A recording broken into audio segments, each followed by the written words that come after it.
Me. Hi Ivo, I'm going to channel you on this subject because this has to be the most common thing I see people asking about on Facebook. Why do my friends drag me into their drama and chaos? Why does my partner do hurtful things to me? So common. I don't have these problems anymore because I don't allow them. I stick up for myself, even at the expense of being called a bitch. If people are going to like me only because I do the things they want me to do for them, then it's not much of a friendship. I strive for better. Ivo, yes, of course, my love. There is so much to say on this subject. Me, knock yourself out. Ivo, smiling, a strange expression. Nonetheless. For starters, I will say that the Matrix, again, fosters these codependent relationships between people on your planet. When you are not soul-aligned, in touch with your higher self, you will make others your higher selves, yes, as they say in the 12-step programs. You put others above you in positions of power and you tap them for help whenever you feel you need it. This is not correct. The correct way to live is to gain self-empowerment, and this includes the Matrix as well. The way to gain self-empowerment is to study and live by universal law. When you have friends who have made you their higher power, who bring their troubles to you, who involve you in their problems all the time with the expectation that you will create a solution for them, you are in fact their higher power. Some enjoy the feeling of power over others that this gives them.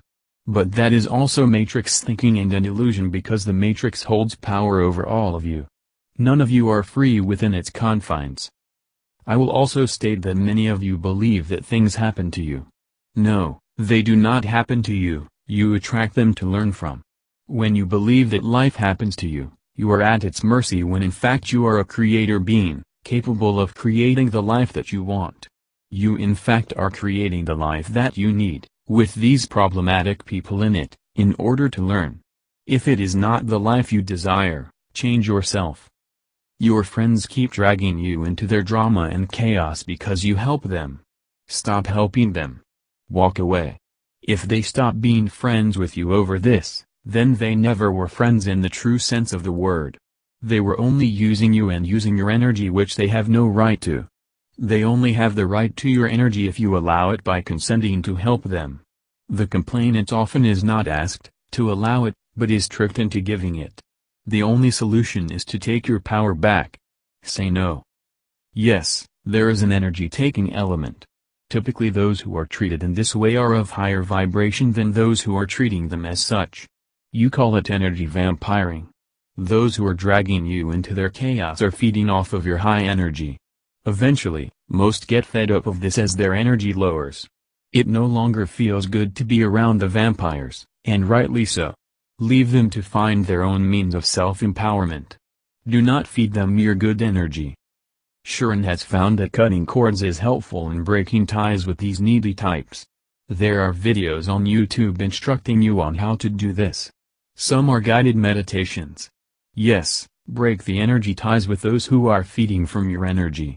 When Sharon first started to cut cords, she found old boyfriends of 30 years still attached and a landlady of 15 years past. Yes. Keep your energy field clean of ties to those who would take from you and drain your power, your life energy. Having low energy will lead to sickness and poor health. Many empaths end up with fatigue syndromes because of the energy drain they experience through life. Sharon's parents were experts at creating this type of chaos and drama. Upon visiting, they would begin to fight with each other, asking her to select her favorite parent. Sharon's response was, "Neither, and you need to stop acting like this." They did not, and she was forced to stop seeing them. This drain on her energy that they created was too much by this point in her life, and she was forced to take extreme measures. However, when you look at all of these scenarios, from squabbling parents, unloving mates and chaotic friends, one must always look at why you are experiencing these situations. The reason they continue to happen is because you have not mastered them yet, and of course the only part you can master is yourself. When you continue to see these people and expect them to behave differently, you are deluding yourself. There are many things going on behind the scenes without your knowledge, and your higher self is allowing you to experience this in order to benefit, to change you in some way. Often these situations of disempowerment have to do with becoming more empowered. Life on Earth is one of extremes, yes, but also one where in order to learn something it is denied to you. On your Earth, when you are to learn empowerment, you are not handed a sword. You are handed chaotic friends, toxic parents, and unloving, inconsiderate partners to learn empowerment from. All are learning within these situations. As you change your response, sometimes it can occur that the others might wake up as well. Not all will. Sharon's parents never changed as a result of her rejection of them. They just became more bitter towards her. For Sharon, that was the choice she had at hand, to save her own sanity or continue to play her parents' games. She chose for herself. A wise decision. Not an easy one to make, as so often is the case on your world. Life is not always about making easy decisions. Not at all. Your people are in extreme times right now. Your world is lacking of love and light. To turn towards the light for many is a case of making extreme decisions, as was the case for Sharon.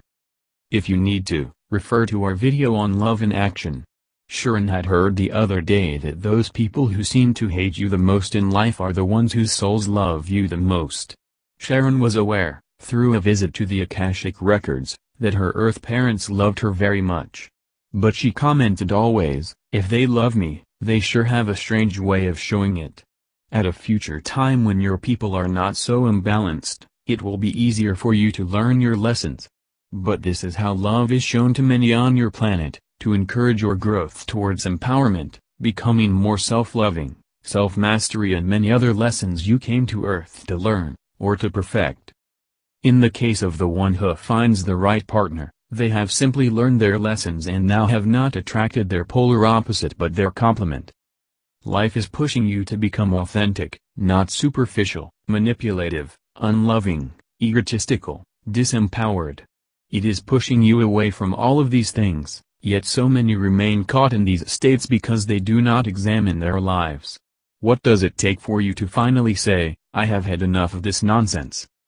The timelines are splitting out now and the matrix is trying to continue its grasp on all of you. Many of lower vibration are sent as agents to disempower those of higher frequency. Beware. Sharon had noticed the introduction of many on her Facebook page and group a few months ago who systematically started arguing and becoming toxic with her, whereas she had had no trouble with them prior. However, this was not new to her life. She has had much of this around her throughout her life, because she is of higher frequency than many on your planet. Upon the release of a toxic friend, she finds that new people step up to try to take the place of the old ones, to create chaos and drama in her life again. However, being wiser, she holds them at arm's length and has little to do with them. She has no fear of being alone and finds it peaceful, not surprisingly. You do not need to have these people in your life to teach you if you will learn the lesson. Then you release your need of them. If they are still coming, you have not learned all you need to. Release them in love, not hatred, for what you hate sticks to you like glue. Yes, love will set you free. To love those you would hate is freedom. However, do not let yourself be taken advantage of. Do not let your guard down. Forgiving and loving others is key, but do not let them back in to take advantage of you again. Love yourself the most, others second. The question of changing others, to make them more suitable for you, is one that might arise.